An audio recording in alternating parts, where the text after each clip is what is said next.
Karen Tully reporting for the Republican Women of Baltimore County, and we have Gordana Schifanelli, who is Dan Cox's running mate for Lieutenant Governor. And I thought a lot about you today, and I thought one of the things we need in America is smart leadership. And you certainly have a great resume. You are an attorney and the managing partner of Schifanelli Law Firm. You founded All Source Wealth Management, and also you're a professor at the United States Naval Academy. You also have experience with socialism. So you have the smarts, but you have the heart. Tell us just basically what happened to you in Yugoslavia and why you came to America. So Yugoslavia was a socialist country. I grew up there and I lived there for about 28 years. And the country was going through a very turbulent civil war. We were suffering through economic sanctions and ultimate complete disintegration. I came here with my husband, who is a native Marylander, born and raised in Annapolis, joining Special Forces. He's a Green Beret, right now retired after 22 years. We came to the land of the free, and I've been living my American dream for about 22 years until I realized that this country is heading the wrong direction, to the path where I came from, and I wanted to stop it and educate Americans to the risks and dangers of socialist doctrines and policies that are very prevalent, as I could see those today. I wanted to also bring up the military background. You just had Veterans Day, and you are a military wife, and I say family's fight. You also have 3 sons. Yes. One son, I think, is currently in the Army. Your other son's going to the Naval Academy. He is applying, yes. And you had mentioned that you had these sons, I think, from 2002 to now, and how the culture has changed in schools. And that's one of the things that drove you to get involved in your campaign. That is true.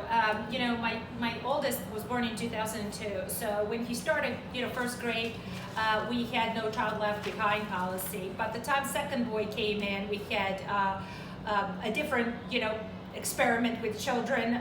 Common Core started creeping in, and our education went from bad to worse to the worst right now that I can see. I think it's about time for Maryland parents to stand up and start getting involved on all levels, whether it is curriculum, whether it is the Board of Education, whether it is Maryland leadership, from the top down to the bottom. We need to completely investigate what's going on with our state and our children. Well, as I mentioned, you have the smarts, you have the heart, but you also have founded other companies. So I think the fact that you have started this grassroots movement, actually, fighting for our children. And what is happening to these children? I know you fought the Kent Board, and you also have a Patriots group. Right, so everything I started from scratch. So and succeeded. Yeah, I did. You I always actually succeeded. did. I did. Whatever I started, I finished, and whatever I started have been successful so far.